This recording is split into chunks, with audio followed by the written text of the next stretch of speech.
After 3 days of being trapped inside the dome, the people of Chester's Mill start to lose their minds. Moreover, the soldiers appointed to guard the outside of the dome pack up and leave. This causes a riot that has to be stopped by the town's mortician Lester. He chants Bible verses and relates the disaster to the God's wrath that everyone from Chester's Mill should face. The people calm down, but with the town's resources running low, it is only a matter of time before they go wild. Suddenly, Linda falls unconscious and has to be rushed to the hospital. Meanwhile, Angie is still locked inside the bunker. Junior comes to visit with clothes and food. Angie secretly brings out the scissors she hid yesterday and attacks him, but the attempt goes in vain when Junior swiftly dodges. He says that he loves her the most, but she has to stay in the bunker until she loves him back. When she is alone, Angie tries to bang on the pipelines on the wall.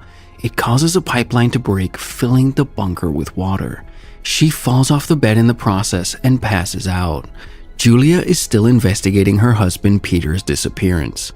She finds his car in front of DJ Phil's trailer and asks him about it. It turns out Peter sold the car to Phil right before the dome appeared. Phil also reveals he is friends with Barbie, which means Barbie has been lying about not knowing anyone in the town. Suddenly, Phil falls unconscious as Linda did earlier. He is rushed to the hospital where several people with similar problems have gathered. Joe and Nori are also at the hospital. Alice and Carolyn are worried about them after they had a seizure last night. Alice, being a doctor, volunteers to help around the hospital that lacks medical professionals. An epidemic has spread around the town, but the hospital runs out of masks and gloves and has a minimal supply of antibiotics. Still, Alice and the nurses try their best to help everyone. Julia confronts Barbie about his lies, but before he can explain himself, she falls unconscious. Alice assumes that the people might be suffering from meningitis, but they do not have spinal tap kits to confirm the suspicion. Jim hands Junior a gun to guard the hospital and stop anyone infected from coming outside. This is the only plausible way to stop the spread. After that, Barbie and Jim leave for the town's pharmacist to bring more medicines to the hospital. Angie wakes up when the water level rises up to her nose. She immediately tries to stop the flow, but the damage to the pipes is too big to be fixed by one person. In the hospital, Julia meets Phil, who tells her that he was supposed to meet Peter in a cabin. The doctors stop her from talking to him further, but Julia won't calm down before she knows what her husband was doing in the cabin. A while later, Junior tells her that he found Barbie in a cabin the day they got into a fight. This makes Julia even more suspicious of him. She walks out of the hospital through the back door and drives away to look for the said place. In the meantime, Barbie and Jim walk into the pharmacist to see the place is in shambles. Someone came there before them and took away all the medicines. Jim suspects it was Lester and rushes to his home. Lester is burning the medicines in a furnace, claiming that God wants them all to die and they shouldn't resist it. The other two arrive and stop him before taking the medicines away. Linda is still in a critical condition in the hospital. An elderly woman gives up her medicine to save Linda's life since she is more important to the town. It causes the woman's death, which makes Linda feel awful. Some minutes later, the patients start to protest. They want to go out, but Junior threatens them with a gun. Seeing them scared, he puts it down and makes them understand the severity of the situation. Eventually, the protesters calm down and agree to quarantine. By now, Julia reaches the cabin and looks around. She finds nothing related to Barbie, but a pile of paperwork catches her attention. It shows that her husband is in a lot of debt and they are about to go bankrupt. Julia is shocked, having never known about Peter's side hustles. Suddenly, she falls unconscious. Joe and Nori have realized that they got the last seizure after they touched each other. They set up a phone and touch each other once again. A few seconds later, they go into seizures and both say something about the pink stars falling in line. They get better in no time and check the video. The results are shocking, but they decide to keep it a secret from the elders. Barbie goes to the cabin to find an unconscious Julia on the floor. He immediately helps her and gets her to the hospital, even though she might have found out that he killed Peter. Linda tells Jim about the bravery Junior showed that day. Since she is low on deputies, she appoints him to the police force. When Julia wakes up, she asks Barbie about his relationship with Peter. It turns out Barbie works as an enforcer for a betting company. His job is to get money from the people who refuse to pay after losing. Peter lost a lot of money in a bet, hence Barbie was sent to get money from him. Julia is shocked to find out the truth, but Barbie doesn't tell her about his meeting with Peter. At night, Jim returns home to see Lester waiting for him. He has come to return the money they got from the propane import. It is then revealed that they were selling it to youngsters outside the town to create recreational medicines. They made a lot of money using their position, but now, at the time of emergency, Lester wants to let go of all of it. After he leaves, Jim hears bangings on the house's pipeline. He goes down to the bunker to finally see Angie chained to the bed. Angie begs him to let her free, but Jim doesn't listen, scared that his son will be convicted. The following morning, Lester returns to Jim. He claims to have heard the word Moab repeatedly, but Jim thinks it's his hearing aid malfunctioning. Lester has completely lost his mind and believes that he is a messenger of the dome. Joe and Nori are together when they see a large group of butterflies stuck to the other side of the dome. It is affecting the magnetic field of the atmosphere, attracting non-seasonal butterflies towards itself. When they clear up, many buses filled with civilians arrive outside Chester's mill. They are the relatives of the people stuck inside coming to say hi as per the government's orders. Several people gather near the dome to meet their loved ones who they haven't talked to in a while. Linda also meets her fiancé. Outside, the appearance of the dome has become international news. Several reporters are covering the emotional reunion of the separated people. Meanwhile, Lester continues telling people about Moab and how God is leading them to death. Jim tries to stop him, but Lester in turn wants him to confess his wrongdoings to the public. He gives Jim a day to come clean and threatens to reveal his crime if he doesn't. Julia meets her sister-in-law in the crowd, who shows her a letter from Peter. In it, he apologizes to everyone for what he is about to do and says Julia deserves better. A devastated Julia assumes he has run away because of the debts. By the end of the day, the military clears up the visitors and starts moving away. Barbie uses his old badge to talk to a soldier and ask him what is going on.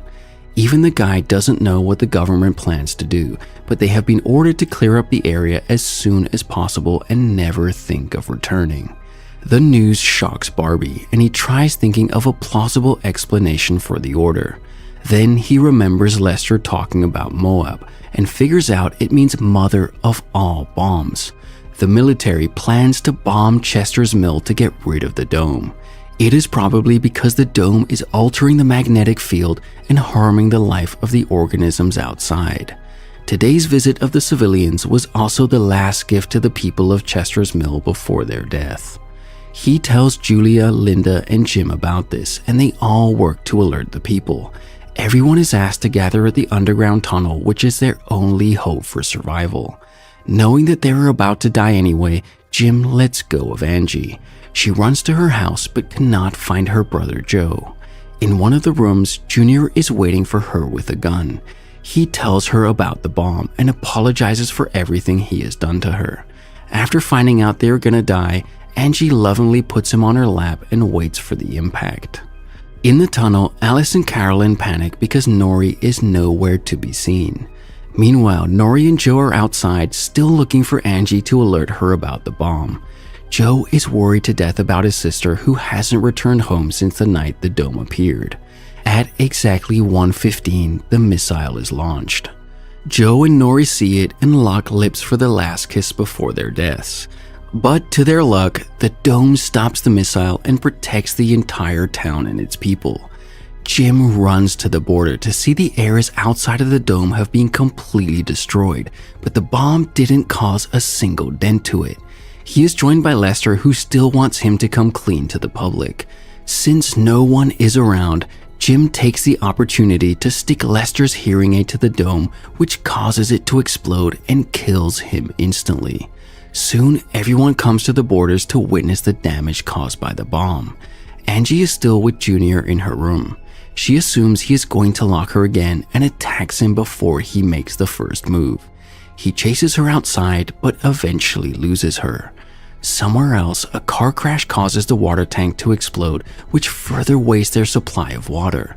The crash is caused because of Alice, who is low on insulin and is hallucinating. The radio tower stops picking up signals and only plays a strange tune. All the police walkies in the town also do the same.